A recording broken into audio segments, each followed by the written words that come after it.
पूज्यपाद Paramhans परिव्राजकाचार्य अष्टोत्तर Shri Shrimad AC भक्ति वेदांत स्वामी श्रील प्रभुपाद की इस्कान संस्थापकाचार्य श्रील प्रभुपाद की अनंत कोटि वैष्णव वृंद की नामाचार्य श्रील हरिदास ठाकुर की श्री कृष्ण चैतन्य प्रभु नित्यानंद श्री अद्वैत गदाधर श्रीवासादि गौर भक्त वृंद की श्री श्री राधा कृष्ण गोप गोपीनाथ श्याम कुंड राधा कुंड गिरि गोवर्धन की श्री वृंदावन धाम की श्री मथुरा धाम की मायापुर नवदीप धाम की सर्वोत्तम क्षेत्र जगन्नाथपुरी धाम की गंगा माई की यमुना माई की श्रीमती भक्ति देवी की श्रीमती तुलसी देवी की हरिनाम संकीर्तन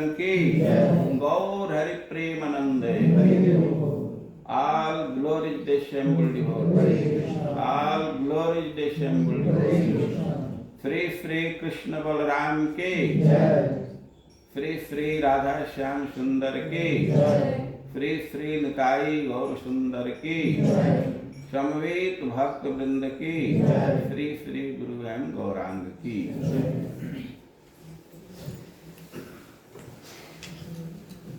आज हम लोग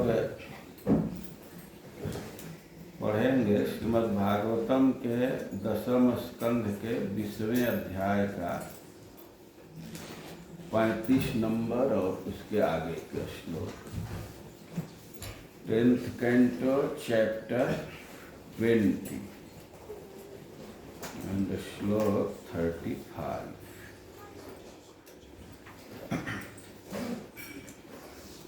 ओम अज्ञानतिमिरान्धस्य ज्ञानाञ्जनशलाकया चक्षुरुन्मीलितं येन तस्मै श्रीगुरवे नमः। हे कृष्ण करुणा सिन्धु दीनबन्धो जगत्पते गोपेश गोपिका कांत राधा कांत नमस्तुते। तप्त कांचन गौरांगी राधे वृंदावनेश्वरी वृषभानुसुते देवी प्रणमामि हरिप्रिये। नमो महावदान्याय कृष्ण प्रेम प्रदायते कृष्णाय कृष्ण चैतन्य नाम्ने गौरसे नमः। श्री चैतन्य मनोभीष्टं स्थापितं येन भूतले स्वयं रूप कदा मह्यं ददाति स्वपदं लिखम्। वाञ्छाकल्पतरुभ्यश्च कृपा सिन्धुभ्येव च पतितानां पावनेभ्यो वैष्णवेभ्यो नमो नमः। जय श्री कृष्ण चैतन्य प्रभु नित्यानंद श्री अद्वैत गदाधर श्रीवासादि गौर भक्तवृंद। हरे कृष्णा कृष्णा कृष्णा हरे हरे हरे राम राम राम हरे हरे। आवृत्ति करेंगे श्रीमद् भागवतम 10वें स्कंध के 20वें अध्याय का 35 नंबर का श्लोक। ओम नमो भगवते वासुदेवाय। ओम नमो भगवते वासुदेवाय। ओम नमो भगवते वासुदेवाय।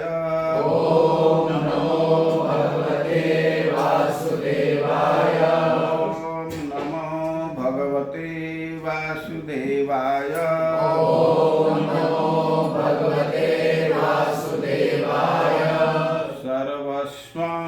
सर्वस्वं जलदा जलदा हित्वा हित्वा विरेजुः शुभ्रवर्चसः यथा त्यक्त ईषणः शान्तः मुनयः मुक्तकिल्बिषः सर्वस्वं जलदाहित्वा विरेजुः शुभ्रवर्चसः यथा त्यक्तैषणः शान्तः मुनयो मुक्तकिल्बिषः सर्वस्वं जलदाहित्वा विरेजुः शुभ्रवर्चसः यथा त्यक्तैषणः शान्तः मुनयो मुक्तकिल्बिषः सर्वस्वं जलदाहित्वा विरेजुः शुभ्रवर्चसः यथा त्यक्तैषणः शान्तः मुनयो मुक्तकिल्बिषः सर्वस्वं जलदाहित्वा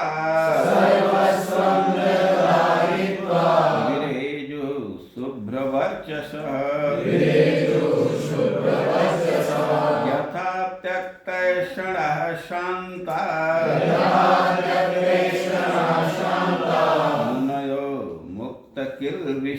मुनयो मुक्तकिल्बिषः सर्वस्वं जलदाहित्वा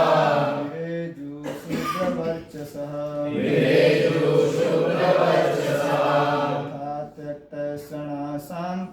यथा त्यक्तैषणः शान्तः मुनयो मुक्तकिल्बिषः सर्वस्वं जलदाहित्वा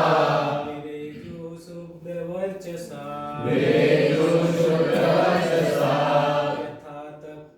यथा तप्तैषणा शान्ता मुनयो मुक्तकिल्बिषा सर्वस्वं जलदाहित्वा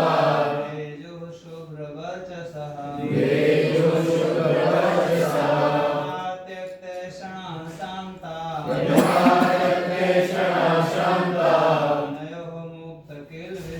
मुनयो मुक्तकिल्बिषः जी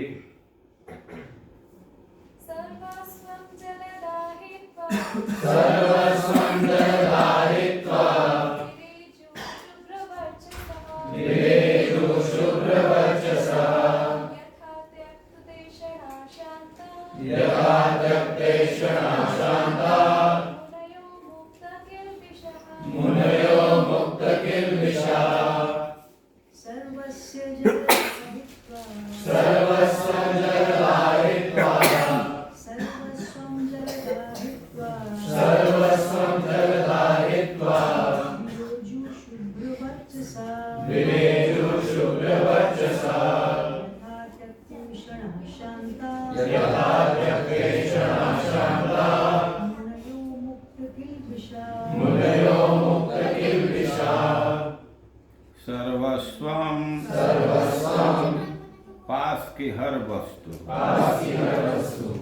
जलदः बादल हित्वा त्याग कर विरेजु चमकने लगे शुभ्र शुद्ध शुद्ध शुद्ध वर्चस वर्चस अपना तेज अपना तेज यथा यथा जिस प्रकार जिस प्रकार त्यक्त ईषण त्यक्त ईषण समस्त इच्छाओं का समस्त इच्छाओं का परित्याग करने वाले परित्याग करने वाले शांता शांत शांत शांत मुनय मुनय मुनिगण मुनिगण मुक्त किल्बिषा मुक्त किल्बिषा बुरी लालसाओं से मुक्त। बुरी लालसाओं से मुक्त। अनुवाद और तात्पर्य। अनुवाद। बादल अपना सर्वस्व त्याग कर शुद्ध तेज से उसी तरह चमकने लगे जिस तरह शांत मुनिगण अपनी समस्त भौतिक इच्छाएं त्यागने पर पापपूर्ण लालसाओं से मुक्त हो जाते हैं। तात्पर्य। जब बादल जल से पूरित होते हैं तो वे श्याम रंग के हो जाते हैं और सूर्य की किरणों को ढक लेते हैं। जिस तरह अशुद्ध मनुष्य का भौतिक मन भीतर चमकने वाली आत्मा को ढक लेता है, किंतु जब बादल अपना जल बरसाकर सफेद पड़ जाते हैं तब वे चमकीली सूर्य की किरणों को प्रतिबिंबित करते हैं। जिस तरह की भौतिक इच्छाओं तथा पापपूर्ण लालसाओं को त्याग कर देने वाला व्यक्ति शुद्ध बन जाता है और तब वह अपनी आत्मा तथा अंतस्थ परमात्मा को अच्छी तरह से प्रतिबिंबित करता है। जगत गुरु श्रील प्रभुपाद की जय। हम लोग वर्षा काल में वृंदावन की शोभा को देख रहे हैं। नहीं, शरद काल में वृंदावन की शोभा को देख रहे हैं। सुखदेव गोस्वामी भगवान की लीला का वर्णन करने के लिए लीला के उपकरण का वर्णन कर रहे हैं, वृंदावन की शोभा का वर्णन कर रहे हैं। शरद काल में क्या क्या परिवर्तन हुआ, वर्षा ऋतु से किस प्रकार भिन्न दिखने लगा और इस बात का वर्णन कर रहे हैं। वृंदावन का वर्णन कर रहे हैं और उसी क्रम में कुछ उदाहरण दे रहे हैं, उपमान का प्रयोग कर रहे हैं और वह हम लोगों के जीवन के लिए बहुत महत्वपूर्ण है। और कह रहे हैं कि सर्वस्वम जलदा हित्वा। वर्षा काल में बादलों में जल भरा हुआ है, लेकिन अब शरद काल में ऐसी स्थिति नहीं है। वर्षा काल में ही अपने सारे जल को बादल त्याग दिए। अब जल का त्याग कर दिए और उसका असर क्या हुआ, उसका क्या प्रभाव हुआ, कह कि विरेजो शुभ्र वर्चसा, उनका रंग बदल गया, वे धवल रंग के हो गए, सफेद रंग के हो गए और वो बहुत चमकने लगे।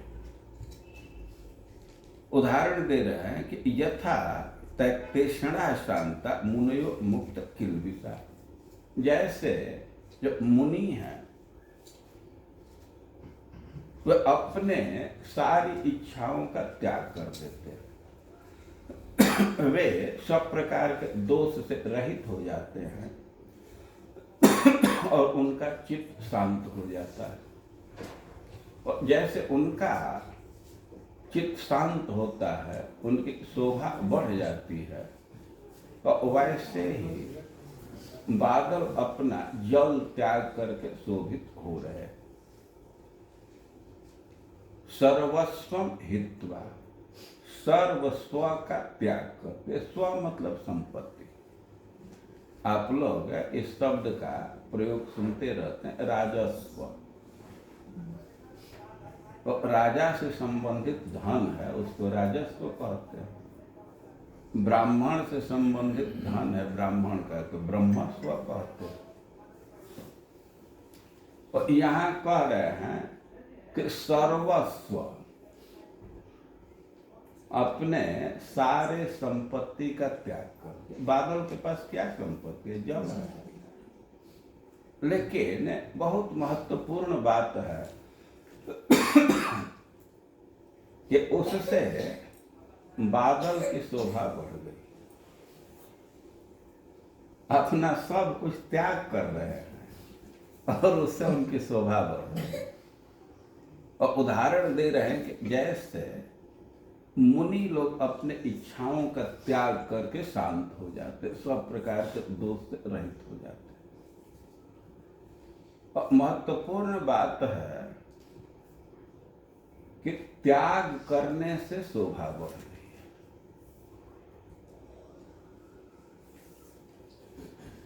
त्याग करने से शोभा में कमी नहीं आ रही। खास करके अपने इच्छाओं का त्याग कर देता है व्यक्ति, तो वह शांत हो जाता है, उसकी शोभा बढ़ जाती है। आप समाज में देखते हैं कि जो ऋषि मुनि लोग हैं, जो बड़ा शांत होते हैं, प्रसन्न होते हैं और सब लोग उनका सम्मान करते हैं। और उसके पीछे कारण क्या है कि अपने इच्छाओं का त्याग कर दिए। इच्छा मतलब इच्छा। जब तक व्यक्ति के मन में इच्छाएं होती हैं, कामनाएं होती हैं, तब तक वो अशांत रहता है। विषय की लालसा से चित्त क्षुब्ध हो जाता है और विषय के लालसा का त्याग कर देते हैं तो चित्त शांत हो जाता है। भगवान इस बात को गीता के दूसरे अध्याय में समझाए। स्थित प्रज्ञ का लक्षण देते हुए वो बतला रहे हैं कि प्रजहाति यदा काम, और मन में बहुत बहुत कामनाएं, एक दो कामना नहीं है, बहुत बहुत कामना। जब भरत जी रघुगण को समझाए हैं कि मन तो एक ही है, लेकिन वासना के अनुरूप वह सैकड़ों हजारों करोड़ों रूप धारण कर लेता है।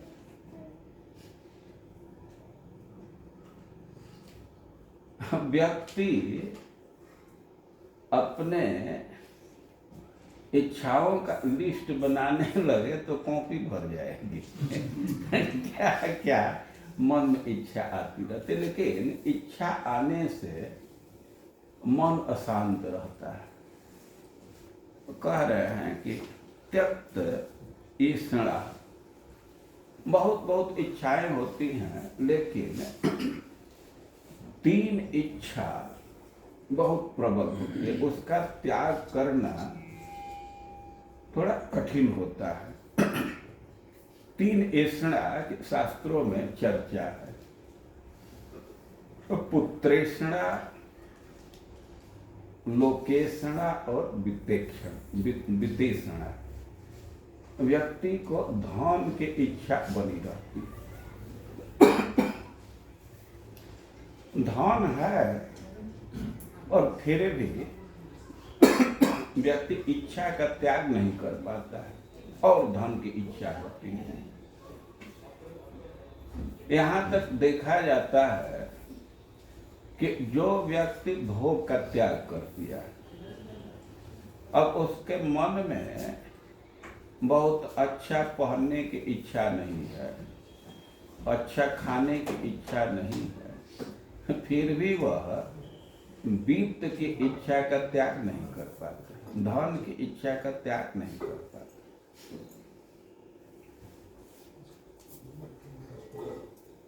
धन का उपयोग नहीं कर पाता है, लेकिन फिर भी धन की इच्छा रहती है। हम किसी पर आक्षेप नहीं कर रहे हैं।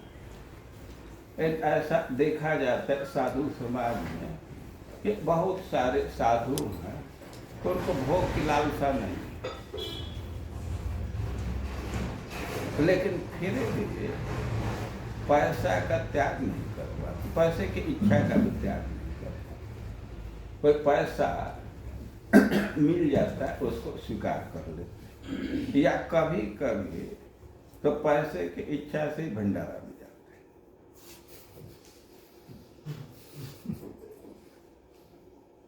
कभी कभी तो कुछ आवश्यकता होती है, खास करके ब्रज में है जो भक्त, उनको साबुन की जरूरत होती है, दीपक की जरूरत होती है, विद्यार्थी हैं तो कॉपी की जरूरत होती है, कलम की जरूरत होती है, तो भंडारा में जाते हैं, उसी से उनका समाधान हो जाता है।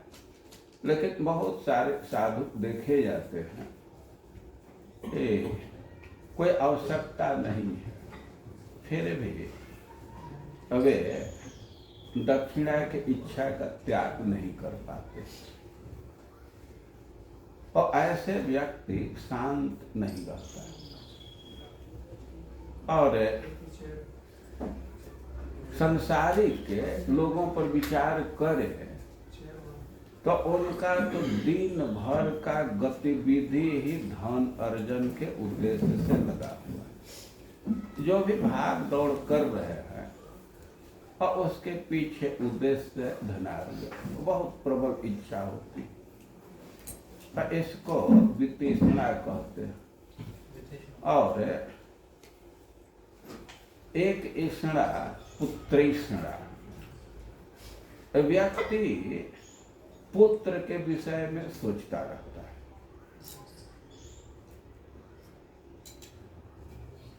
कभी कभी देखा जाता है कि पुत्र से अलग हो गया, पुत्र के साथ नहीं रह रहा है, पुत्र से अलग रह रहा है और वैराग्य का जीवन व्यतीत कर रहा है, लेकिन फिर भी अब पुत्र के विषय में सोचने का त्याग नहीं कर पाता। पुत्रेषणा का अर्थ है कि उसके मन में इच्छा बनी रहती है कि हमारे पुत्र का अभ्युदय हो, हमेशा सोचता रहता है, उसकी इच्छा बनी रहती है कि हमारा पुत्र उन्नति करे। अब इस भावना को त्याग नहीं कर पाता है, उसी के विषय में सोचता रहता है। और इसी को भगवान गीता में अभिसंग कहे, और यह ज्ञान के विपरीत है। भगवान ज्ञान का लिस्ट दिए हैं और उसमें अनभिस्वंग पुत्रदार गृहादि, ऐसा देखा जाता है कि परिवार का त्याग ही कर दिया, अलग रह रहा है, लेकिन फिर भी पुत्र के सुख दुख से प्रभावित हो जाता है। इसको अभिसंग कहते हैं। पर भगवान जिसको जन्म दिए हैं तो उसके पालन की जिम्मेवारी उन पर है, और सब व्यक्ति का सुख दुख अपने प्रारब्ध से उपस्थित होता है। लेकिन ऐसा देखा जाता है कि बूढ़े बूढ़े लोग जिनको अपने शरीर को संभालना ही कठिन है, और वो भी भले ही दूर है, भगवान के धाम में भी रह रहे हैं, लेकिन फोन पर बात करते रहते, चिंतित रहते, उनके मन में लालसा बनी रहती है कि हमारे पुत्र का नाम बढ़ जाए, उसका धन बढ़ जाए, उसको अच्छा पद मिल जाए।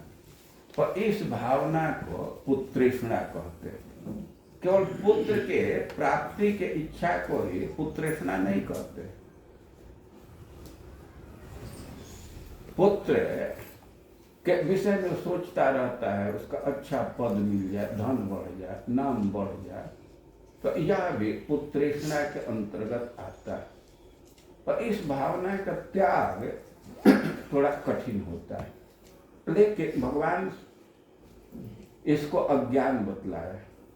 ज्ञान के लिस्ट में दिए हैं अनभिस्वंग। अभिसंग का अर्थ होता है अपने बेटा बेटी पुत्रों के सुख दुख से वो प्रभावित होता रहा, मन उसी में बंधा हुआ। बेटा का प्रमोशन हो गया तो खुश हो जाएगा, बेटा को कुछ कठिनाई हो गई वो दुखी हो जाएगा। इसको अभी स्वंग कहते हैं और इसका त्याग करना होता है।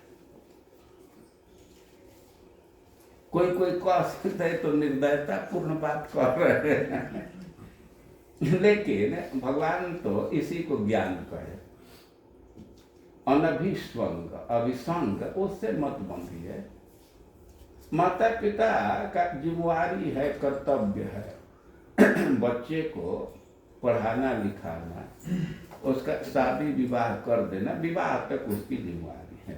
हम इसके बाद वो अपने प्रारब्ध से अपना सुख दुख भोगेगा, लेकिन पिता लोग इस ज्ञान के स्तर पर आते नहीं, और जब तक इस स्तर पर नहीं आएंगे तब तक मन शांत नहीं हो सकता,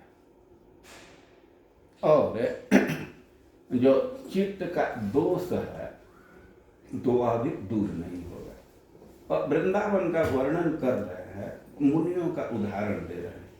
तैक्तेषणा है और एक ऐसणा है, उसको कहते हैं लोकेशणा। लोकेशणा का अर्थ है कि व्यक्ति की इच्छा होती है कि हमारे अनुगामी अधिक से अधिक लोग, और अनुगामी बन जाए तो बहुत अच्छी बात, कम से कम अनुगमन नहीं कर रहे हैं तो लोक में हमारी प्रशंसा ही करे, कुछ हमको अच्छा माने,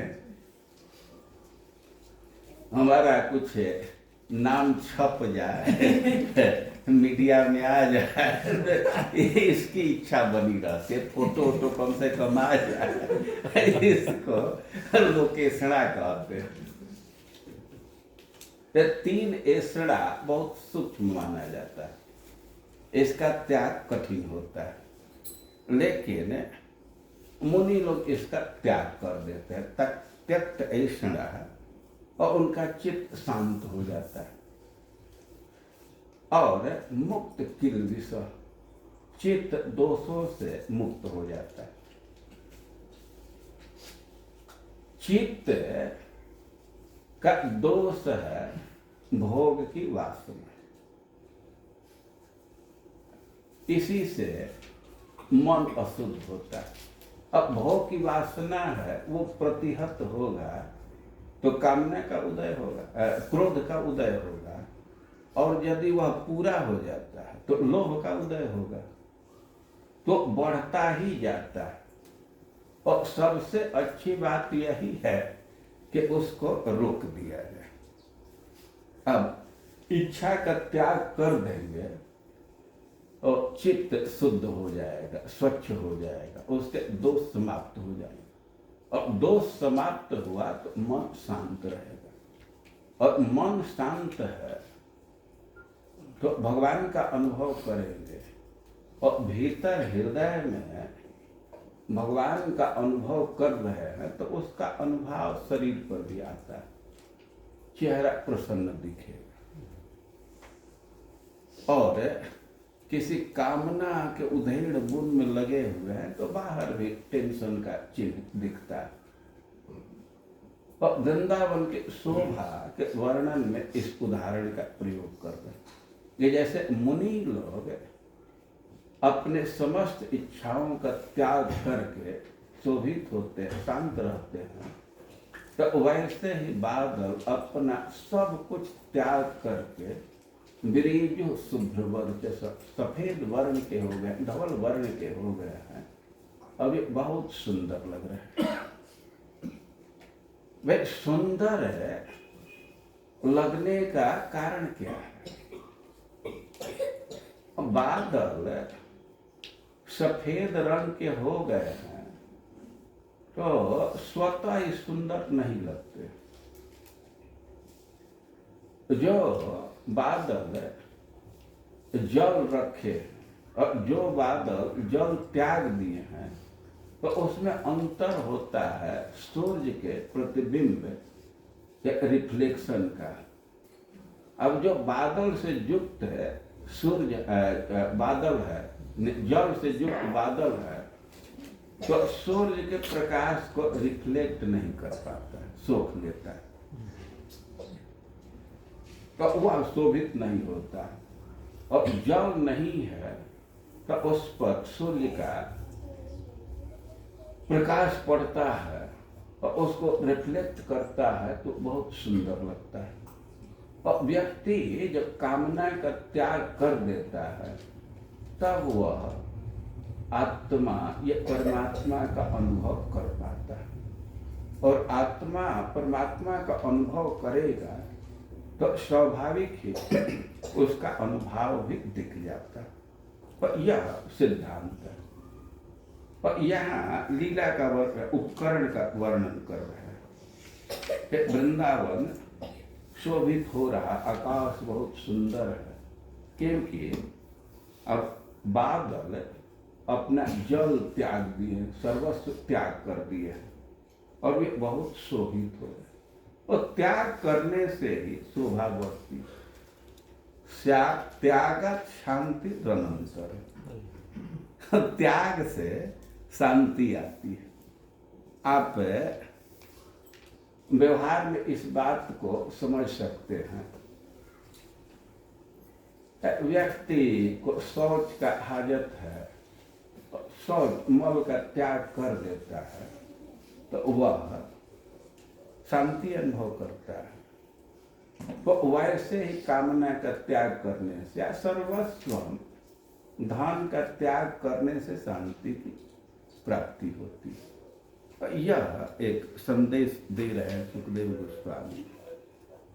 और अब आगे शरद ऋतु का वर्णन कर रहे हैं कि गिरयो मुमुचुस्तोयम क्वचिन्न मुमुचु शिव यथा ज्ञानामृतम काले ज्ञानिनो ददते नवा। वर्षा ऋतु में पर्वतों पर जल बहता रहता है, कई एक झरने चलते रहते, लेकिन उस जल को पी नहीं सकते, गंदा जल होता है। उसमें मिट्टी का अंश बहुत अधिक होता है। जल सब जगह सुलभ है, लेकिन वह पीने लायक नहीं है। और गिरयो मुमुचुस्तोयम क्वचिन न मुमुचु शिव, लेकिन शरद काल में कहीं कहीं जल दिखता है, कोई कोई झरना चलता है। लेकिन अब इस काल में जो झरना चल रहा है शरद ऋतु में, तो पानी बहुत स्वच्छ होता है। कई झरना बंद हो जाते हैं, कुछ कुछ झरना चलते हैं, लेकिन वह पानी बहुत स्वच्छ होता है, शिवम। अब इस समय जो पानी देते हैं तो बहुत शुद्ध होता है। तो यथा ज्ञानामृतम काले ज्ञानिनो ददते नवा। अब यही सिद्धांत दे रहे हैं कि जो ज्ञानी है तो ज्ञानामृतम, और ज्ञानामृत कभी कभी देते हैं, कभी नहीं देते।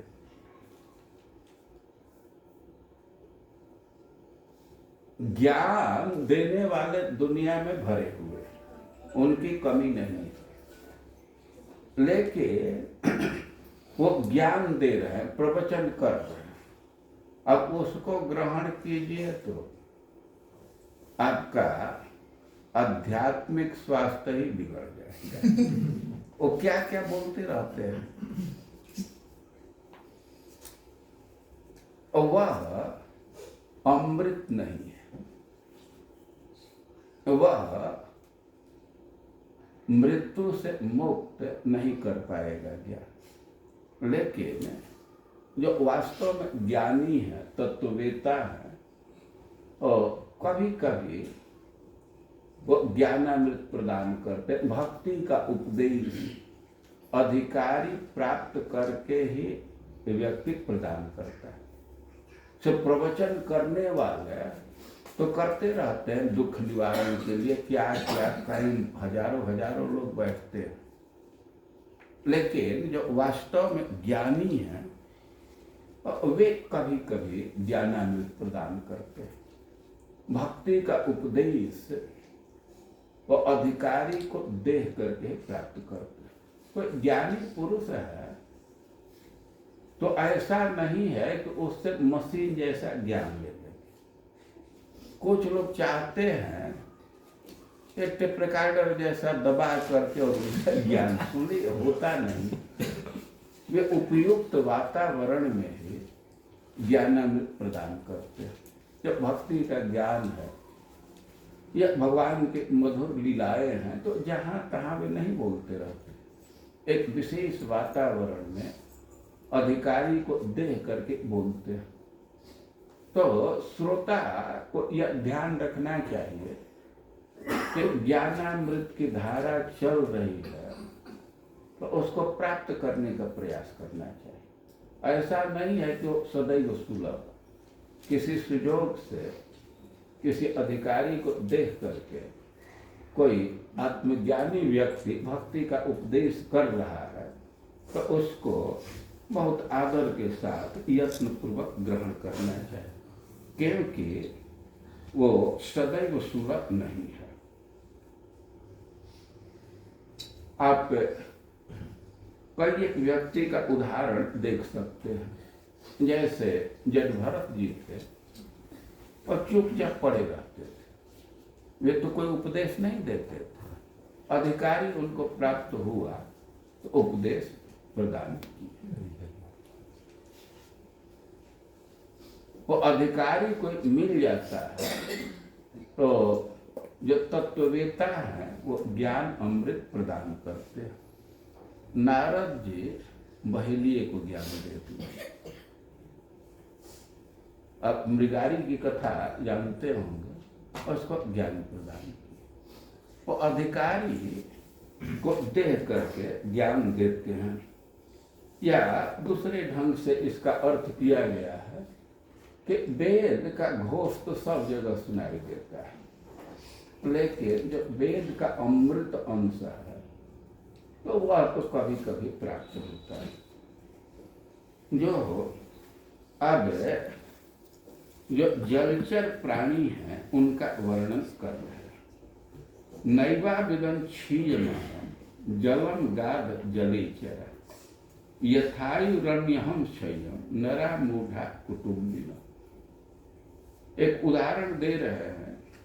गाद जलेचर जो सीमित जल में विचरण कर रहे हैं।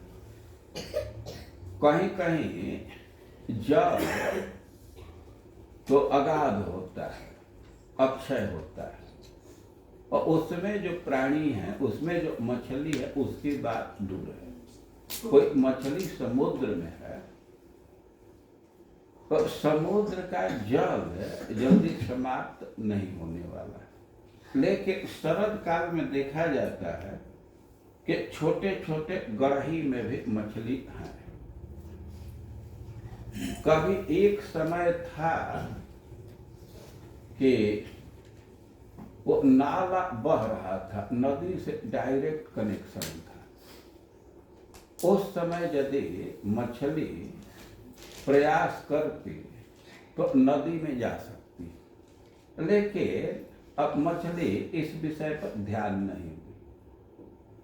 वो जहाँ थोड़ा सा गड्ढा है तो वही टिकी हुई है। लेकिन अब वर्षा का ऋतु समाप्त हो गया, शरद काल आया तो नाला का धारा टूट गया। जो गांव में रहे होंगे इस दृश्य को देखे हैं, बरसात में तो धारा बह रही है, लेकिन शरद काल में धारा टूट जाती है। धारा टूट गई तो जगह जगह पानी बचा है। धारा नहीं है, लेकिन कहीं कहीं जो गड्ढा है वहाँ पानी बचा हुआ है, और उस गड्ढे में जो मछली है तो उसको कहा जाएगा गाद जलीचर, जो सीमित जल में विचरण करने वाली। तो नैवा विदन क्षीयमानं जल, और मछली के स्वभाव में देखा जाता है कि गड्ढे में है, थोड़े से पानी में है, लेकिन यह अनुभव नहीं करती है कि अब ये पानी धीरे धीरे सूख रहा है। एक उदाहरण दे रहे हैं कि यथायु रणवहम क्षयम नरा मूढ़ा कुटुम्बिन, जो मूढ़ कुटुंबी है वे रोज हमारी आयु क्षीण हो रही है इस बात पर ध्यान नहीं देते। कि कुटुंबी न, जो कुटुंब वाले, अरे जो कुटुंब में नहीं है तो क्या उनका आयु क्षय नहीं होता है? आयु तो उनका भी क्षय हो रहा है। और कुटुंबी न कहने का अर्थ है इतना ही कि वे अपने दादा परदादा को देखे हैं। बहुत लोग अपने दादा दादी के मृत्यु को देखे हैं, बहुत लोग अपने माता पिता के मृत्यु को भी देखे हैं, लेकिन अब तक उनको ये अनुभव नहीं हो रहा है कि हमारी भी वही गति। बस नया नया प्लान में लगे हुए, और इस अर्थ में कुटुंबी कह रहे हैं। ऐसा नहीं है कि जो परिवार के साथ रह रहे हैं उन्हीं का आयु क्षीण हो रहा है, जो परिवार से बाहर है उनका भी आयु क्षीण हो रहा है। और कुटुंबी न कहने का अर्थ क्या है कि भले ही आज वो परिवार से बाहर हुए हैं, लेकिन अपने दादा दादी के जीवन को देखे हैं, माता पिता के जीवन को देखे हैं, लेकिन मूढ़ था, उस पर कोई विचार नहीं कर रहे और अपने ही प्लान में लगे हुए। प्रमत्त मुचेरित कृत्य चिंतया, अपने आयु का कुछ ध्यान नहीं है कि रोज हमारा आयु कम हो रहा है, अभी नया नया प्लान में लगे रहते हैं। अभी एक प्लॉट खरीद लिए, उस पर कंस्ट्रक्शन हो गया तो तुरंत आता है कि दूसरे लड़के के लिए भी एक पिता कर देना है।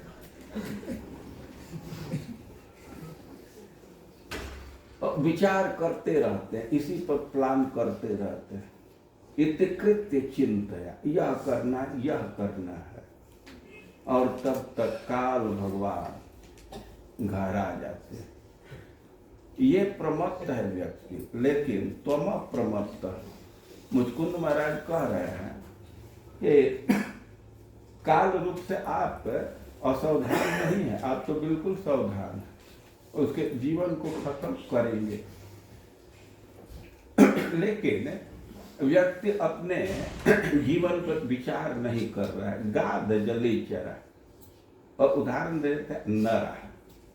ये जो नर है मनुष्य है, उसकी कितने की आयु है? 80, 90, 100, इतना ही ना। अरे जो मछली समुद्र में है, अब वे जल क्षय के विषय में चिंता न करे तो दूसरी बात है। जैसे ब्रह्मा जी है और लोग हैं, तो आयु के विषय में चिंता न करे तो दूसरी बात है, उनकी आयु लंबी है।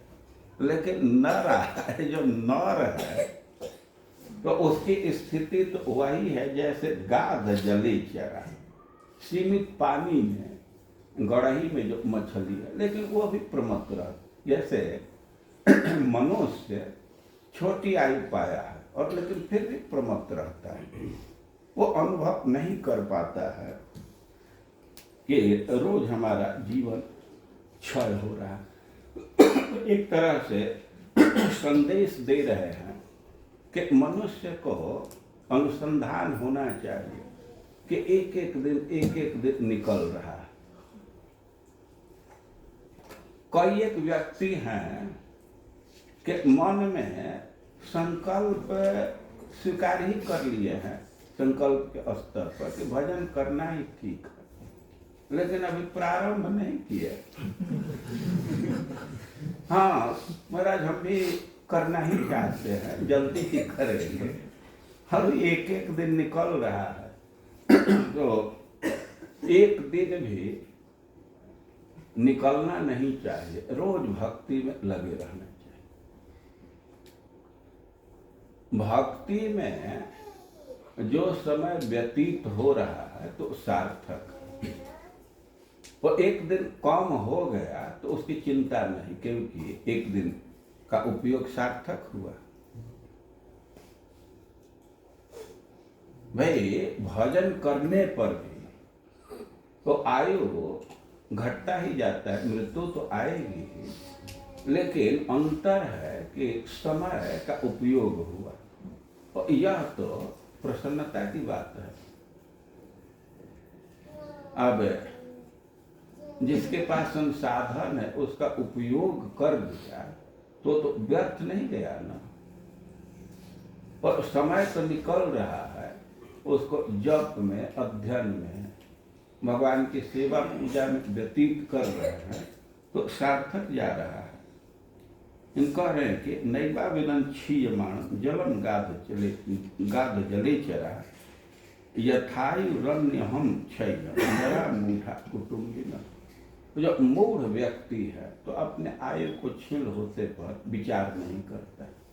जो मूढ़ नहीं है, ज्ञानी है, और उनको अनुसंधान रहता है कि एक एक दिन हमारा निकल रहा है, तो एक एक दिन का वे लोग उपयोग करना चाहते हैं। फिर एक दूसरा दृश्य उपस्थित कर रहे हैं कि गा दिवारी चरा तापम अबिंदन क्षरदर्जकम यथा दरिद्र कृपण कुटुंब्य विजितेंद्रिय। देखिए, जिस प्रकार दीनहीन निर्धन कुटुंबी अपने इंद्रियों को वश में न रखने के कारण कष्ट पाता है, उसी तरह छिछले जल में तैरने वाली मछलियों को शरदकालीन सूर्य का ताप सहना पड़ता है। एक तो कुटुंबी का उदाहरण दिए, जो परिवार में हैं लेकिन संपन्नता से युक्त है, और जो व्यक्ति समृद्धि में है वो अपने आयु का अनुसंधान नहीं रखता है, भोग की सुविधा है, भोगता है, और यह उसके मन में विचार नहीं आता है कि हमारा एक एक दिन आयु समाप्त हो रहा है। और एक दूसरी स्थिति है जो कुटुंबी हैं लेकिन दरिद्र, वे परिवार में है लेकिन संसाधन बहुत कम है और कृपण है। अब संसाधन बहुत कम है तो दीन हो जाते हैं, लाचार हो जाते हैं, लेकिन अविजितेंद्रिय, अपने इंद्रियों पर नियंत्रण नहीं है, मन पर नियंत्रण नहीं है, मन में लालसाएं जगती रहती है, मन में इच्छा होती रहती है कि अपने बेटा बेटी का विवाह खूब ठाट से करे, बहुत पैसा खर्चा करे, उनके पैसा है नहीं। अरे कभी कभी तो यह स्थिति हो जाती है कि गृहस्थी में है लेकिन बच्चे को पढ़ाने के भी पैसा नहीं, कोई पर्व त्योहार आ रहा है तो कपड़ा खरीदने के भी पैसा नहीं। अरे कभी कभी तो यह स्थिति होती है कि ठीक से भोजन भी नहीं जुटा पाते। कई एक भक्त अपना अनुभव देते हैं। महाराज की सेवा में एक भक्त था तो वो बतला रहा था कि हम लोग जब थे परिवार में तो एक टाइम तो भोजन मिल जाता था, फिर सुबह भोजन मिल गया लेकिन फिर भूख लगती है ना, तो उस समय भोजन नहीं था। माँ कहती थी, माँ से मांगने पर पानी में नमक मिलाकर नमक का जूस बना करके देती थी। और भले ही वो नमक का जूस बना करके दे दे पत्ते बच्चे को, लेकिन उसके हृदय में ताप तो होता ही है ना, स्नेह बस, तो वो तो दुख अनुभव करेगी ही। तो कह रहे हैं कि गाध वारी जरा तापम अविंदन क्षरदर्जकम। इस शरद काल में दोपहर में बहुत कड़ा धूप निकलता है। शरद काल आश्विन और कार्तिक को कहते हैं। तो आश्विन महीना में, कुआर के महीना में बहुत तेज धूप निकलता है, पानी गर्म हो जाता है। तो जो मछली समुद्र में, तो समुद्र का पानी तो गर्म नहीं होगा, लेकिन गाध वाली चरा जो सीमित जल में है तो पानी गर्म हो जाता है और उनको बहुत कष्ट सहना पड़ता है। शरद काल के सूर्य के कारण पानी गर्म हो जाता है तो उनको ताप सहना पड़ता है। तो उदाहरण दे रहे हैं कि जैसे कोई दरिद्र कुटुंबी है, पुत्र परिवार वाला है, लेकिन निर्धन व्यक्ति है, मूढ़ है और अविजितेंद्रिय है, अपने मन पर नियंत्रण नहीं है, तो वो जैसे कष्ट पाता है वैसे मछलियां कष्ट पा रही। व्यक्ति दरिद्रता के कारण भी कष्ट पाता है, वो कष्ट उसको प्राप्त होता है, लेकिन ध्यान देना चाहिए अविजितेंद्रिय, जिसको अपने मन पर नियंत्रण नहीं है तो वही कष्ट अनुभव करता है। और कुटुंबी कह रहे हैं, जो विरक्त है और जिनको मन पर नियंत्रण है, तो दरिद्रता से, निर्धनता से वे कष्ट अनुभव नहीं करते। निर्धनता उनकी शोभा होती है, लेकिन अब जो कुटुंबी हैं, पुत्र परिवार में हैं और उनके हृदय में स्नेह है और अपने बाल बच्चे के भरण पोषण को लेकर के बहुत कष्ट अनुभव करते हैं। और ध्यान देना चाहिए कि दरिद्रता कष्ट का कारण नहीं है। अविजितेंद्रिय, अपने मन पर नियंत्रण नहीं है, इसी से व्यक्ति कष्ट पाता है। वो कष्ट भोगता रहता है। यदि व्यक्ति अपने एटीट्यूड को बदल दे, अपने भावना को बदल दे, तो कष्ट का अनुभव नहीं करेगा, बल्कि उसी दरिद्रता से बहुत भारी लाभ प्राप्त कर लेगा। ध्रुव महाराज घर से निकल गए, अपने माँ की बात को सुन करके घर से निकल गए। संजल्पितम मातु, माँ कोई स्वस्थ चित्त से उपदेश नहीं दे रही थी, वो तो अपने पुत्र के स्नेह में रो रही थी। उसको तो अपने दुख का अब और छोर ही नहीं दिखाई दे रहा था। सुनीति ज्येष्ठ पत्नी थी, उसका पोजीशन बड़ा था, लेकिन राजा उसको स्नेह नहीं देता था। और कोई भी स्त्री है और पति के स्नेह की आकांक्षा रहती है उसके मन में, पति का स्नेह मिलता है तो दूसरे कष्ट को सह जाती है। लेकिन सब सुविधा हो और पति का स्नेह न मिले तो उसका जीवन सुखी नहीं होता है, वो जलती रहती है। और सुनीति के विषय में कहा गया है कि वृजिनस्य अपारम पश्यन्ति, अब ध्रुव का अपमान हुआ तो अपने दुख समुद्र का वो छोर ही नहीं दिख रही थी, उसको अपने दुख के समुद्र का छोर नहीं दिख रहा। भी उसका अपमान तो पहले भी हो रहा था।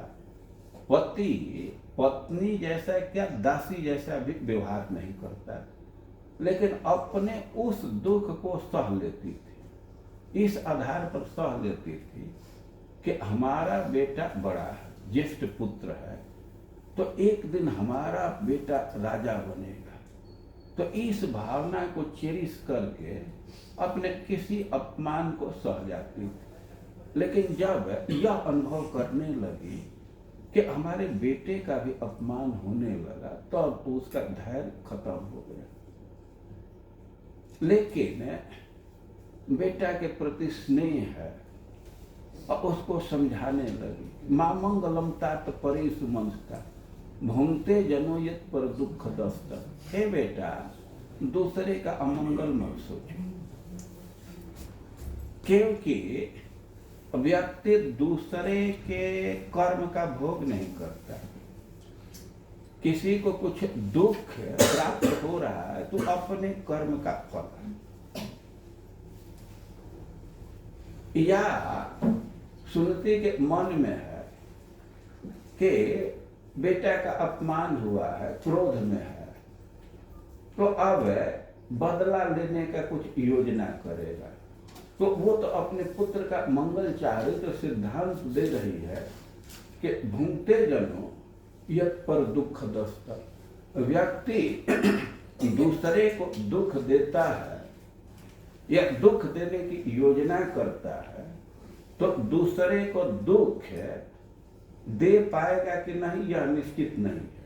योजना कर रहा है दूसरे को दुख देने का, लेकिन उस योजना में सफल होगा नहीं होगा यह निश्चित नहीं है। लेकिन इतना निश्चित है कि दूसरे को दुख देना चाहता है तो उसको दुख सहना पड़ेगा। और माँ अपने पुत्र के हित के लिए कह रही है कि माँ मंगलम तात परे सुमंसता। हे बेटा, तो दूसरे के दुख मत सोचो, दुख देने की बात मत सोचो। माँ को स्नेह है, वो दुह्य बालक उससे लड़के को अपने गोद में उठा करके उपदेश दे रही और आगे कहने लगी कि तुम सौतेली माँ में दोष बुद्धि मत करो। जो उसका उचित बात है आतिष्ठ तत्तात विमत्सरम तुम उत्तम समात्रा जद अव्यलिक। जद अव्यलिक, जो अव्यलिक बात है, कायदे की बात है, रास्ते की बात है, तो उसको तुम ग्रहण करो। बात दो प्रकार की है। सुरुचि कहे थे कि तपसा राध्य, तुम तपस्या करके भगवान को प्रसन्न करो और आत्मान में गर्भम साधे यदि से निपासना। यदि तुम्हें राजा की पद की इच्छा है, राजगद्दी चाहते हो, तो तपस्या करके भगवान को संतुष्ट करो और उनकी कृपा से तुम अपने को हमारे कुख में लाओ, हमारे उदर में लाओ, हमारे गर्भ से जन्म ग्रहण करो। अब बात का विश्लेषण करें और इतना तो बिल्कुल उचित है कि भगवान के यदि राज्य सिंहासन चाह रहे तो भगवान को संतुष्ट करो। भगवान संतुष्ट हो जाएंगे तो कुछ भी प्रदान कर सकते हैं। लेकिन यह जो बात कह रही है कि तुम अपने को हमारे गर्भ में लाओ, यह तो फालतू का बात है। और भगवान तो उसके अधीन नहीं है ना, वे बंधन में नहीं है कि जो उसके गर्भ से जन्म लेगा उसी को राज देंगे, वो किसी को दे सकते हैं। तो इसी अर्थ में करें कि यह अव्यलिक, जो शास्त्र युक्त बात है, शास्त्र सम्मत बात है, और भले ही तुम्हारी सौतेली माँ बोली है, उसको ग्रहण करो। एवं संजल्पितम मातु, वो माँ भी बहुत दुखी है और दुखी चित्त से उपदेश दी, कुछ बोल दी और उसी को ध्रुव महाराज ग्रहण कर ली। अब भगवान की भक्ति की बात कह रहे थे तो ध्रुव महाराज छोटे से बालक हैं, लेकिन उनको इतना विवेक है कि भक्ति करने के लिए घर का वातावरण उपयुक्त नहीं है। यहाँ तो बहुत राग द्वेष, बहुत पॉलिटिक्स है, यह भजन करने लायक नहीं। तो निष्क्राम पितु पूरा, अब अपने पिता के नगर से निकल गए। कैसे भक्ति करना है, क्या क्या भक्ति करना, ये सब कुछ पता नहीं है, लेकिन इतना उनका संकल्प था कि भक्ति करना है और अपना विवेक का प्रयोग किया कि यह जगह ठीक नहीं। तो घर से बाहर निकल गए तो नारद जी वहाँ उपस्थित हो गए। श्रील प्रभुपाद जी निर्देश किए हैं कि यदि व्यक्ति संकल्प करे भक्ति का तो सहायक मिल जाते हैं। कठिनाई अपने संकल्प में। अब मन में दुविधा है तो आदमी बहाना कर लेता है कि परिवार की जिम्मेवारी है, समाज अच्छा नहीं कहेगा, क्या क्या बहाना निकाल देता है। भक्ति का संकल्प होने पर वो भगवान सहायक भेज देते हैं। खुद सहायता करेंगे परमात्मा रूप से, या बाहर से भी सहायता कराने के लिए किसी को भेज देंगे। तो नारद जी वहाँ उपस्थित हो गए और नारद जी उनको समझाने लगे ध्रुव को, बेटा तुम मान अपमान से प्रभावित हो रहे हो, ठीक नहीं है। कई एक दृष्टि से समझा रहे हैं और सिद्धांत दे रहे हैं कि तुमको संतुष्ट रहना चाहिए। जस्य यद दैव विहितम सतेन सुख दुःखयो आत्मानं तोषयन् देहि तमसः पार मृच्छति। वो सिद्धांत दे रहे हैं कि जस्य यद दैव विहितम, यद जस्य दैव विहितम सतेन सुख दुःखयो, दैव के विधान से, अपने कर्म फल के विधान से जो भी सुख दुख आ रहा है और उसी से व्यक्ति अपने को संतुष्ट रखे तो तमसः पार मृच्छति, वह अज्ञान से ऊपर चला जाएगा, मुक्त हो जाएगा। तो हम यह कह रहे थे कि कोई गरीबी की स्थिति है, दरिद्रता है, तो एक चेतना में व्यक्ति उससे दुख अनुभव करता है, जलते रहता है। लेकिन अपने चेतना में परिवर्तन कर दे तो वही स्थिति उसके बहुत भारी लाभ देने वाला हो जाएगा। उसी स्थिति को वह भजा करके माया को पार कर जाएगा। और सिद्धांत इसमें यह है कि उसको अपना कर्म फल समझ करके स्थिरता से भोग लेना और दुख का अनुभव नहीं करता, उसको भोग लेता है। भुंजान मेवात्म कृतम विपाकम, अपने कर्म का फल है इसलिए हम इसको भोगे। यह यदि उसके मन में निर्णय है तो भगवान के चरणों का अधिकारी बन जाता है, भगवान के धाम का अधिकारी बन जाता है। और दरिद्रता में व्यक्ति दुख अनुभव करता है, लेकिन अविजितेंद्रिय, जिसको मन पर नियंत्रण नहीं हुआ, मन पर नियंत्रण है, तब तो उस स्थिति को वो एक साधन के रूप में स्वीकार कर लेगा, स्थिरता से उसका भोग करेगा और उसी से उसको भगवान का धाम मिल जाएगा। इस बात को जो भागवत के शिक्षक हैं तो समझाते हैं कि मान लीजिए कि किसी को कोई चेक मिला, अब चेक को जा करके बैंक के बक्सा में डाल देगा तो उसके अकाउंट में पैसा आ जाएगा, वो आ जाएगा ना।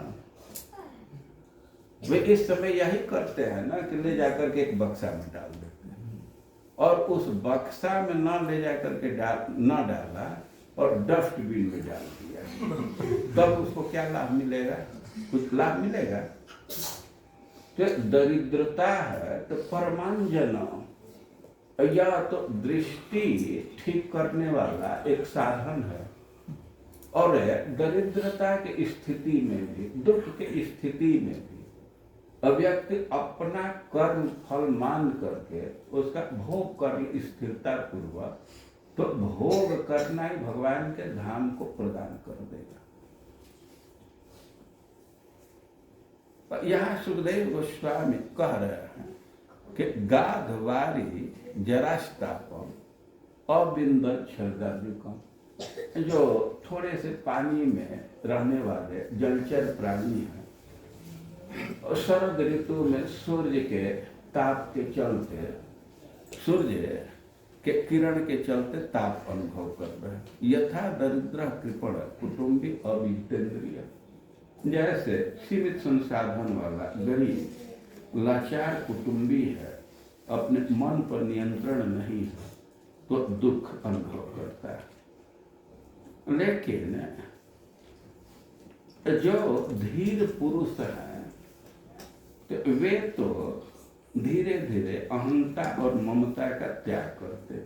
एक दूसरा उदाहरण दे करके समझा रहे हैं कि शनै शनै जहु पंकम अस्थल्या नाम च विरुद्ध यथा हम ममता धीरा शरीरेषु अनात्मसु शरीरादेश अनात्मसु। एक वर्षा काल बीतने पर, शरद काल आने पर क्या परिवर्तन हो रहा है, तो दो जगह के परिवर्तन को दिखा रहे हैं। वर्षा काल में कोई लताएं हैं, लह लह करती हैं, बढ़ती रहती हैं, लेकिन अब शरद काल आया तो उसमें कठोरता आने लगती। वो बहुत तेजी से बढ़ रही है लता, लेकिन वो बहुत मुलायम है। लेकिन उस शरद काल आने पर उसमें कठोरता आ जाती है। जो कच्चापन है, जो मुलायमपन है, उसका समापन हो जाता है, त्याग कर देता है। और स्थलानि पंक, जो स्थल है तो बरसात में कीचड़ है, लेकिन शरद काल आया तो कीचड़ सूख जाते हैं। तो जैसे शरद काल के आने पर धरती पंख का त्याग कर देती है, वो सूख जाता है, पंख नहीं रहता है। और जो लताएं हैं तो वे कच्चापन को त्याग देती हैं, वे कठोर हो जाती हैं। तो यथा हम ममतां धीरा शरीर आद्यस्वनात्मसु, एक उदाहरण दे रहे हैं कि जैसे जो धीर व्यक्ति है, बुद्धिमान व्यक्ति है, तो शरीर इत्यादि अनात्म वस्तु से अहम और मम का त्याग करता है। उदाहरण समझ रहे हैं ना? जो धीर व्यक्ति है, स्थिर व्यक्ति है, तो धीरे धीरे शरीर और शरीर से संबंधित पदार्थ में अहंता और ममता का त्याग करता है। उसी प्रकार शरद काल आने से पृथ्वी पंख का त्याग कर दी और लताएं मुलायमता का त्याग कर दी। अब वे कठोर होने लगी, पृथ्वी सूख गया। और थोड़ा विचार कीजिए कि पृथ्वी पर पंख है, लेकिन वो पंख कहीं दूसरे जगह नहीं चला जाता। शरद काल आया तो पंख तो वही है ना, लेकिन अब पंख नहीं रहा। और उदाहरण दे रहे हैं कि जो धीर व्यक्ति है, शरीर या शरीर से संबंधित पदार्थ में अहंता और ममता का त्याग करता है। शरीर का त्याग नहीं कर देता, परिवार का त्याग नहीं करेगा, लेकिन धीरे धीरे अहम भाव को, मम भाव को त्याग देगा। उदाहरण स्पष्ट है ना? वो कीचड़ वही है, लेकिन अब कीचड़ नहीं रहेगा, सूख गया। तो पृथ्वी कीचड़ का त्याग कर दी ना। और उसी प्रकार धीर व्यक्ति शरीर से अहम बुद्धि का त्याग कर देता धीरे धीरे, और शरीर से संबंधित परिवार, पुत्र इत्यादि में मम बुद्धि का त्याग कर देता। ये त्याग करना बहुत आवश्यक है। श्रीमद् भागवतम में एक जगह वर्णन है कि व्यक्ति को माया पार करना है तो संसार में हे बुद्धि करना चाहिए, गुरु से दीक्षा लेना चाहिए, शिक्षा लेना चाहिए। तो शिक्षा लेना है, और क्या क्या शिक्षा लेना चाहिए, और उसमें एक है कि अपना जो भी प्रिय है, प्राण प्रिय है, पत्नी प्रिय है, बच्चे प्रिय हैं, और उनको तस्मै निवेदन, उनको भगवान में अर्पित करना चाहिए। यहाँ जो अहंता और ममता के त्याग की बात है, तो कोई प्रश्न कर सकता है, तो क्या परिवार को छोड़ देना चाहिए, पत्नी का त्याग कर देना चाहिए? भाई, पत्नी के त्याग करने की बात नहीं की जा रही है।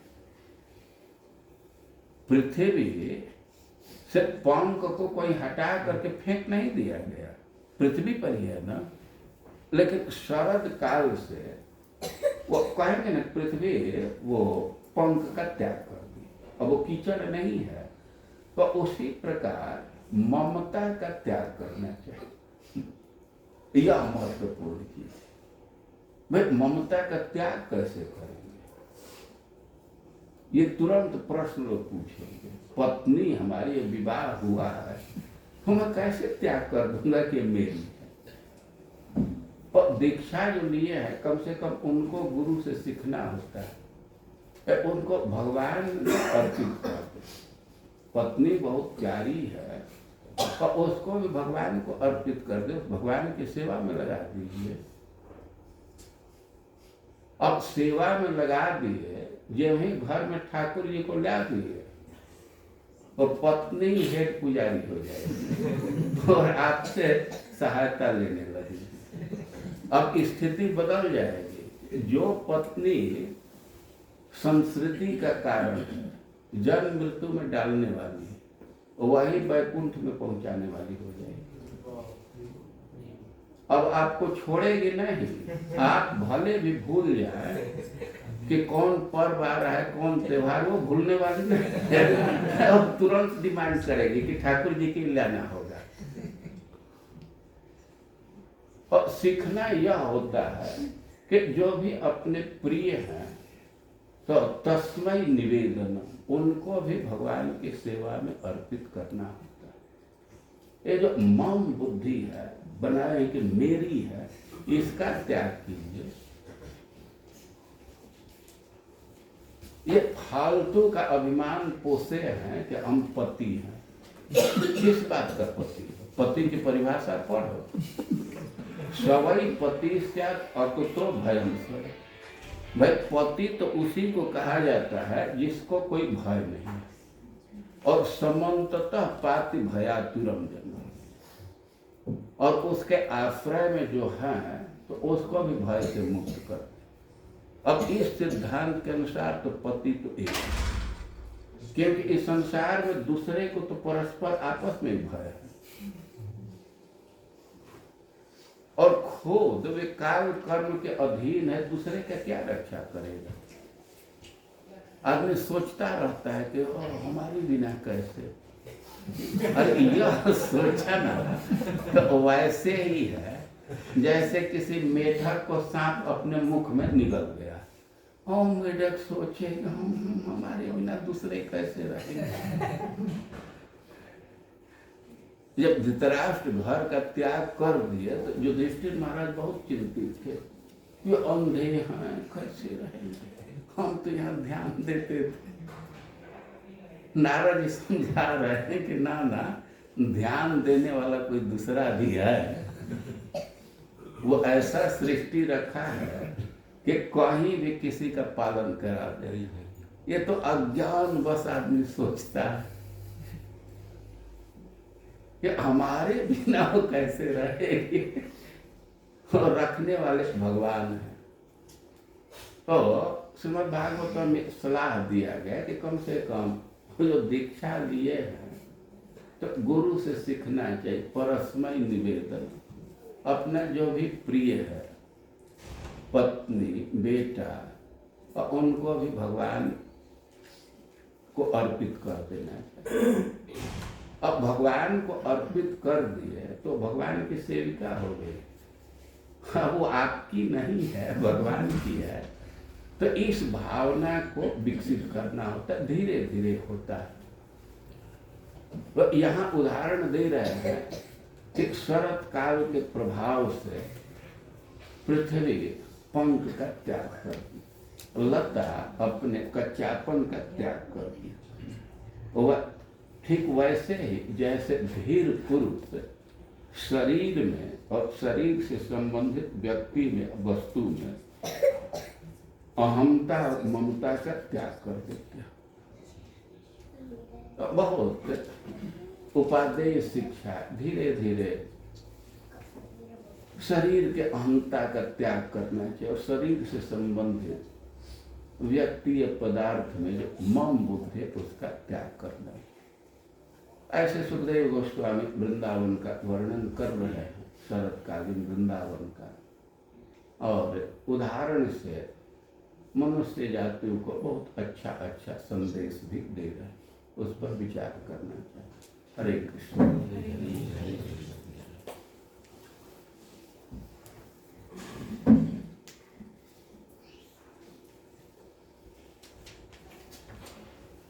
किसी का प्रश्न नहीं है ना? हरे कृष्ण महाराज।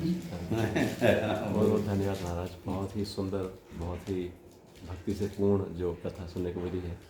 इसमें जो हम अहम और मम को त्याग करने की बात कर रहे हैं, विशेष रूप से पत्नी बच्चे ये जानते भी हैं हाँ भगवान की सेवा में लगाना है, लेकिन जब उनके करियर की या कुछ बात आती है तो कहीं ना कहीं वो मम वाली बात आ जाती है, वो अटैचमेंट कहीं ना कहीं रहता है। और धीरे धीरे त्याग करना तो सनई लिखा है, एकाएक त्याग नहीं होता है। कम से कम पहले एक गेर में तो इतना पहले तो भगवान की सेविका है, भगवान को अर्पित कर दिए तो भगवान की हो गई तो उसकी सेविका है ना। इसी से सब दे रहे हैं, धीरे धीरे होता है। तो एक दिन का कोर्स नहीं है, एक दिन में कीचड़ नहीं सूख जाता है, कई एक दिन लगता है।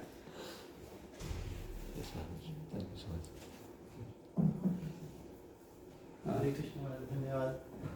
महाराज आपने वो पुत्रेष्णा का जो एग्जाम्पल दिया, जो पुत्रेष्णा, जी जी, हाँ। तो उसमें जैसे पुत्र के साथ जो मोह होता है या उसका वियोग होता है, तो हम देखते हैं जैसे महाराज दशरथ थे या यशोदा मैया और नंद बाबा थे, तो उनको भी बहुत वियोग हुआ। तो वो वियोग पुत्र का मानना चाहिए या वो वियोग भगवान का मानना चाहिए? तो और दूसरा कि उनकी स्थिति तो इतनी ऊंची है, हम तो कहीं है नहीं उनसे कंपैरिजन में, तो वो भी इस तरह तो कंपैरिजन में नहीं है तो क्यों उदाहरण देने लगा? पहले तो नंद यशोदा बन जा, खूब चिंता में रहना, कौन तुमको रोकेगा?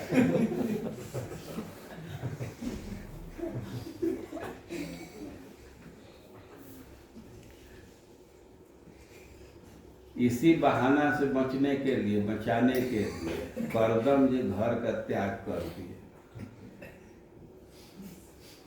नहीं तो सबको तो लड़का कन्हैया ही दिखता है।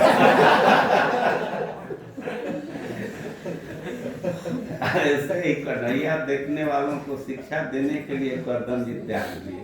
भगवान घर में आ रहे हैं लेकिन वे त्याग दिए, चले गए शिक्षा देने के लिए। और देखिए जो नंद यशोदा की भावना है, दशरथ जी की भावना है, वो स्वरूपगत भावना है ना। उस लेवल पर जा करके भगवान को अपना पुत्र मान करके और भगवान का वियोग अनुभव कर रहे हैं तो सबसे बड़ी भक्ति है ना। लेकिन उस लेवल पर जाना होगा ना।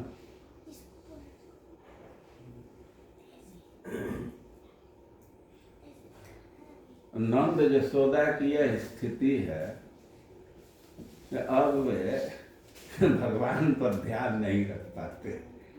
श्रीमद् भागवतम में कथा दी गई है कि जब गोकुल में बहुत बहुत उत्पात होने लगा, बहुत संकट आने लगा, तो ब्रजवासी एक मीटिंग किए, ब्रज कार्यम मंत्र, जहाँ मीटिंग का स्थान होता है, सभा के लिए स्थान होता है, तो वहाँ जा करके बैठ करके कि ब्रज के विषय में क्या करना चाहिए।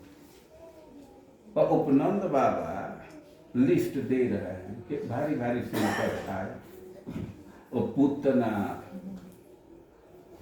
कृष्ण को लेकर के चली गई, मारने का प्रयास की, सक्टासुर मारने का प्रयास किया, तृणावर्त आकाश में उड़ा ले गया, और अभी अभी तो वृक्ष एकदम बच्चे के ऊपर ही गिरा, ये तो भगवान रक्षा कर दिए कि धरती पर डाढ़ आ गया। पहले वृक्ष गिरा, वहीं बच्चा है, लेकिन वो बच्चा दो बार में पड़ गया। जो बड़ा बड़ा शाखा है तो वो पृथ्वी गिर गया, तो तना तो पृथ्वी पर आया नहीं, ऐसे टंग गया तो बच्चा पड़ गया।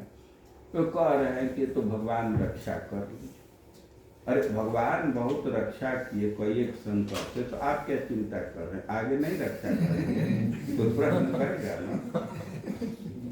तो उपनंद बाबा अपना आशय व्यक्त कर रहे हैं। तो पहले हम लोग भगवान के यहाँ बैठ करके और ध्यान लगा करके बहुत जप करते थे, लेकिन जब से बच्चे घर में जन्म ले लिए अब भगवान की तरफ ध्यान ही नहीं जाता। प्रयास तो करते हैं, ठाकुर जी के सामने जा करके बैठते हैं और ध्यान लगाना चाहते हैं, तब तक ये आकर के बोल देते हैं पापा। मन ही उचट जाता है, अब तो ध्यान ही नहीं लग रहा है।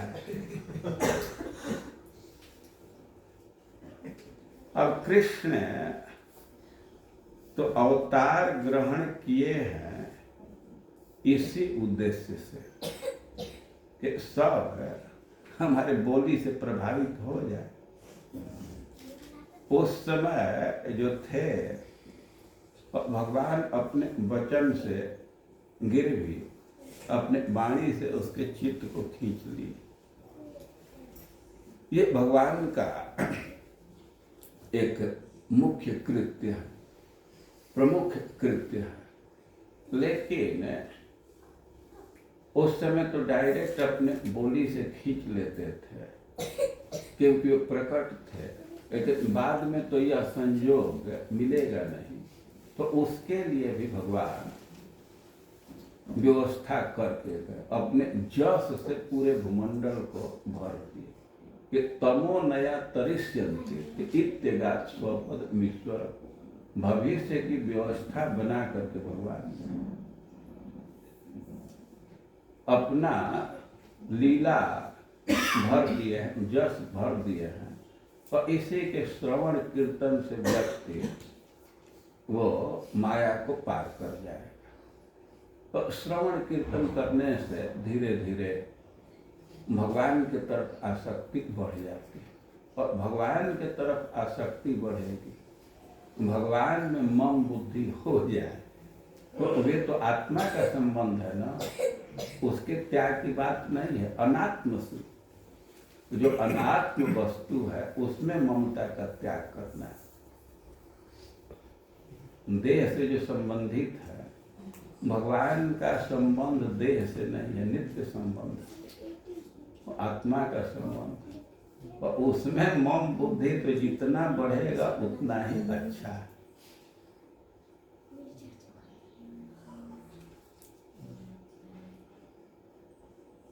और कोई व्यक्ति हाथ उठाए थे पीछे। हरे कृष्ण महाराज, धन्यवाद। बहुत अच्छे से आपने सारा बताया, वैसे तो सब अच्छे से समझ में आ गया। एक जगह पे आपने एग्जांपल दिया था कि जैसे कि जो झरने हैं वो शरद काल में कभी कभी बहते कभी नहीं बहते। इसमें उदाहरण ये था कि कभी जो है भक्ति का ज्ञान प्रवाहित होता है, कभी नहीं होता है। जैसे जड़ भरत का एग्जाम्पल दिया, मृगाली का एग्जाम्पल दिया। तो मृगाल उसमें आपने पात्रता का बताया कि भक्ति के लिए अधिकारी पात्र। तो मृगाली की क्या पात्रता नारद मुनि को दिखी कि उसको भक्ति का मार्ग दिया, तो वो कैसे पता लगा कि कब जड़ भरत में तो रघुना को देखिए। हाँ देखिए, भक्ति की पात्रता श्रद्धा है, वो कैसा कर्म कर रहा है, कहाँ जन्म लिया है, कैसा उसका शरीर है, ये भक्ति की पात्रता नहीं। थोड़ी सी श्रद्धा होनी चाहिए। तो मृगारी में तो श्रद्धा तो स्पष्ट दिख रहा है ना।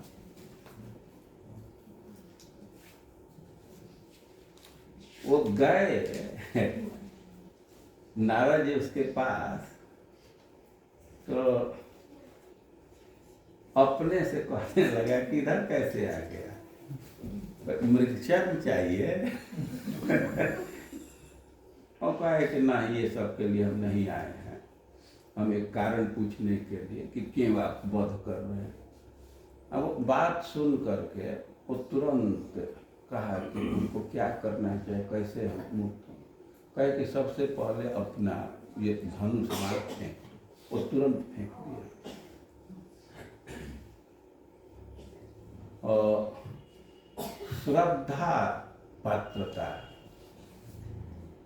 कर्म पात्रता नहीं है, जन्म पात्रता नहीं, श्रद्धा होनी चाहिए। और महत कृपा से भक्ति का उदय कहीं भी हो जाए। संत लोग पढ़ लेते हैं, श्रद्धा को पढ़ लेते हैं, जान जाते हैं, उनकी इतनी क्षमता होती है।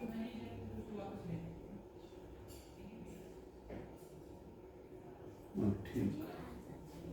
हमारे जैसे हम सुनते हैं कि प्रारब्ध के अनुसार सुख और दुख तय हो जाता है, तो फिर मन में सवाल आता है कि हमारे प्रयास हम कर रहे हैं, उससे हमारा जो आगे आने वाला भविष्य है या जो नियति है वो किस मात्रा में इफेक्ट होता है? क्या इस जन्म में होता ही नहीं है, सिर्फ अभी जन्म का कर्म वो बन रहा है? नहीं, वो रेलवे में आरक्षण देते हैं ना, आरक्षण है और टिकट लिए हैं और तब तक जाने पर देख रहे हैं कि अपग्रेड हो गया, या किसी दिन जाते हैं तो पता लगा कि ट्रेन ही कैंसिल है। ऐसा नहीं देखते हैं, तो पहले से तो सब निश्चित ही था ना। वो प्रारब्ध है, का एक फल शरीर है, लेकिन बहुत बुरा कर्म करते हैं तो तुरंत प्रारब्ध बन जाता है, उसको जोड़ दिया जाता है।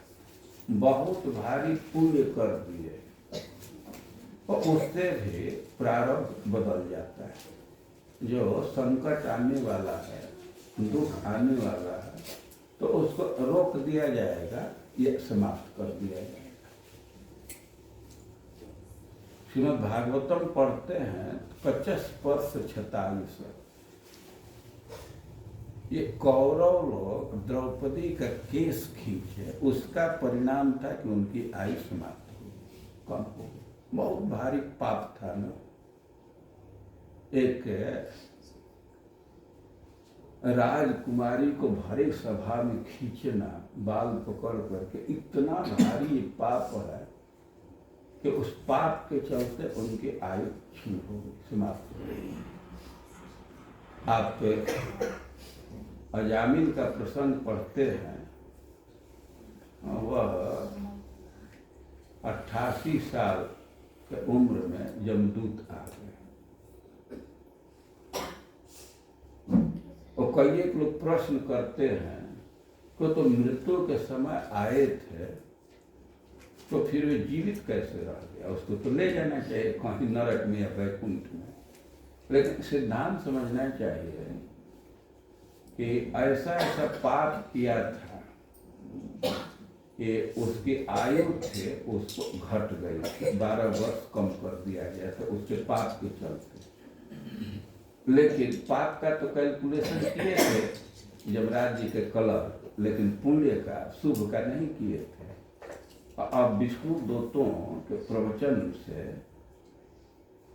प्रभावित होकर के वो तो यमराज जी अपना भूल महसूस किए कि हमारे ऑफिस का भूल है, तो फिर से सेटअप करने से पाप तो उसका सब खत्म हो गया था, तो उसकी आयु फिर ओरिजिनल पर आ गई। सुनते हैं 12 साल जा करके भजन किया। तो प्रारब्ध निश्चित होता है पूर्व कर्म पर, लेकिन प्रारब्ध केवल पूर्व कर्म ही बनेगा यह जरूरी नहीं है। और क्रियमाण कर्म भी तत्काल प्रारब्ध कभी कभी बन जाता है। जो कंप्यूटर में फीड कर दी है तो हायर कंट्रोल रूम से उसमें चेंज कर भी सकते हैं ना। तो प्रारब्ध का जो निर्धारण करने वाला है तो प्रारब्ध को चेंज भी कर देता है, वो बिना कंट्रोल का नहीं है, कंट्रोल रूम से परिवर्तित हो जाता है। यह सिद्धांत। हाँ बोलिए। बहुत सफल करना पड़ेगी कि श्लोक को आपने अच्छे से समझाया। पर एक प्रश्न था, जैसे आपने बताया मतलब कर्म या जन्म पात्रता नहीं है, श्रद्धा पात्रता है। हाँ। पर हम देखते हैं कि किसी में पात्र मतलब श्रद्धा के भी अलग अलग स्तर है। हाँ। किसी में ज्यादा है, किसी में कम है। और अपने अंदर ही कभी कभार देखते हैं कि कभी श्रद्धा ज्यादा थी, कभी घट जाती है। तो क्या वो कारण क्या बनता है श्रद्धा को का ऊपर नीचे जाने का, और किस तरीके से उस श्रद्धा को बढ़ाया जा सकता है? देखिए, श्रद्धा तो सुकृति से है, पहले के अपना जो संस्कार है तो उससे श्रद्धा का निर्माण होता है। लेकिन श्रद्धा का आपादान भी किया जा सकता है, मतलब श्रद्धा को डाला भी जा सकता है।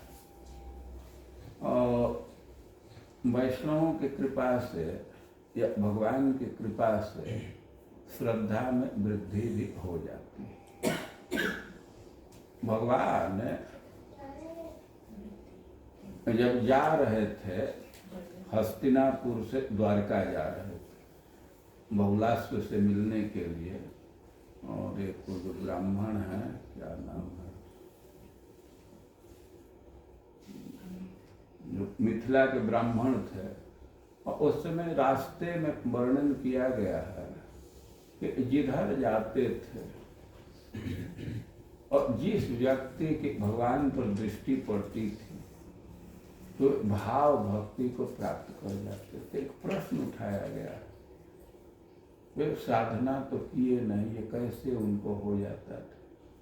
तो भगवान पात्रता भी प्रदान कर देते हैं। कोई वस्तु दे रहा है तो कभी कभी केवल दूध देता है, और कभी कभी गिलास और दूध दोनों दे देगा। तो श्रद्धा संस्कार का मूर्त रूप है, संस्कार का ही एक रूप है। तो हमारे जो पूर्व संस्कार हैं या तत्काल के संस्कार हैं, तो उसके प्रभाव से श्रद्धा में कमी बेसी देखते हैं। कोई बहुत बुरा संस्कार है, वो प्रभावी हो गया तो श्रद्धा थोड़ी शिथिल हो जाती है, और तो अच्छा संस्कार प्रभावी हुआ तो श्रद्धा में वृद्धि देखी जाती है। और एक सिद्धांत के अनुसार तो श्रद्धा तो है, आपके अनुभूति में कमी बेसी है। सूर्य है लेकिन बादल छा जाता है तो उसके किरण का कम अनुभव करते हैं, बादल नहीं है तो अनुभव ठीक करते हैं। तो अपने कोई एक संस्कार है, प्राचीन संस्कार, हमारे चित्त को वह प्रभावित करता है।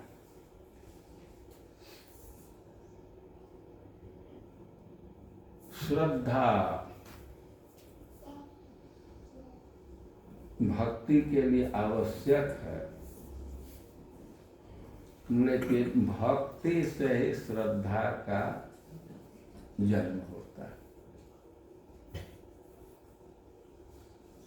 आप साधना के क्रम को पढ़ेंगे तो आदौ श्रद्धा ततः साधु। अरे भाई, श्रद्धा कहाँ से आएगी? तुरंत कहेंगे कि साधु संत से। तो इसमें एक विरोध दिखता है, लेकिन वास्तव में विरोध नहीं है। कोई संसारी लोग हैं तो उनके लिए विधान किया गया है कि तीर्थाटन करना चाहिए। तो जो हमारे मनीषी हैं, महर्षि लोग हैं, तो हित को ध्यान में रख करके ऐसा किया। इस समाज को समझ रहे हैं, और व्यक्ति तीर्थाटन में जाता है तो साधुओं को देखता है और ऐसे देख रहा है, कुछ सहयोग भी कर देता है। कोई बहुत श्रद्धा से नहीं, एक झुकाव है, एक इंक्लाइनेशन है। कभी कभी तो पैसा के गर्मी से भी सहयोग गए हैं। अब वो घर में बिस्कुट का फैक्ट्री है तो ले लेते हैं या कुछ अनाज ले लेते हैं। तो ऐसे ही तीर्थाटन में गए, किसी तरह से सेवा कर दिए तो वही वह श्रद्धा निर्माण का एक साधन बन जाए। कोई साधु है, बेचारा खड़ा है, उसको पता नहीं चल रहा है किस नंबर की बस जाती है, मेट्रो का क्या सिस्टम है, केवल बस का नंबर भी बतला दे कि ये चली जाएगी उधर, तो इसको सुकृति कहते हैं। तो ये सब सुकृति ही श्रद्धा के निर्माण करती है। श्रद्धा के कारण यही अब ये जो क्रम दिया गया है कि आदौ श्रद्धा ततः साधु संग, श्रद्धा के बाद साधु संग। तो ध्यान देना चाहिए कि जो साधु संग है इसका दो लेवल है। एक यदृच्छया, संजोग से साधु सेवा हो गई, साधु संग हो गया, और एक व्यवस्थित। तो खास करके तीर्थ में जाते हैं तो साधुओं का दर्शन होता है, जो कथा कीर्तन करते हैं तो अच्छा लगता है। एक दिन देखे तो फिर इच्छा होती है कि फिर वहां हम जाएंगे। अब कोई एक दिन गए तो फिर मन में आ जाता है कि इनके समान हम भी भजन करेंगे। तो आदौ श्रद्धा ततः साधु संग। तो एक श्रद्धा या दीक्षित संयोग से, और यहाँ जो ततः साधु संग कह रहे हैं तो अब व्यवस्थित साधु संग, दीक्षा ले करके या उनकी संगोष्ठी में बैठ करके, और साधु संग ही मूल है श्रद्धा, और श्रद्धा हो जाती है तो फिर व्यवस्थित साधु संग करते हैं, फिर ठीक से भजन होने लगती है। अब कुछ बात समझ में आ रही है? नहीं समझ में आई हो तो फिर से और प्रश्न कीजिए। ठीक है, वृंदावन दास कीर्तन कराइए 5 मिनट महामंत्र का। आगे आ जाइए। तो शिवम बजाएगा कौन? आप बजाइए, आप ही बजाइए। 5 मिनट महामंत्र का कीर्तन कराइए। करताल नहीं, हारमोनियम में करताल है उधर। माइक दे दीजिए, ये माइक चला जाएगा ना? चला जाएगा, यही मेन माइक।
सीताराम की श्री श्री राधा श्याम सुंदर की श्री श्री निताई गौर सुंदर की समवेत भक्त वृंद की श्री श्री गुरु एवं गौरांग की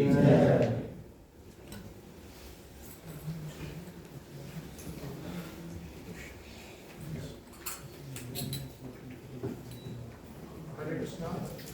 महाराज श्री को बहुत बहुत धन्यवाद है, बहुत अच्छी कथा हुई और सभी भक्तों को बहुत बहुत धन्यवाद है। आपके आने से काफी अच्छा आनंद आता है। प्रसाद तैयार है, सभी भक्तों से निवेदन है प्रसाद लेकर के ही बगल में लगा हुआ है।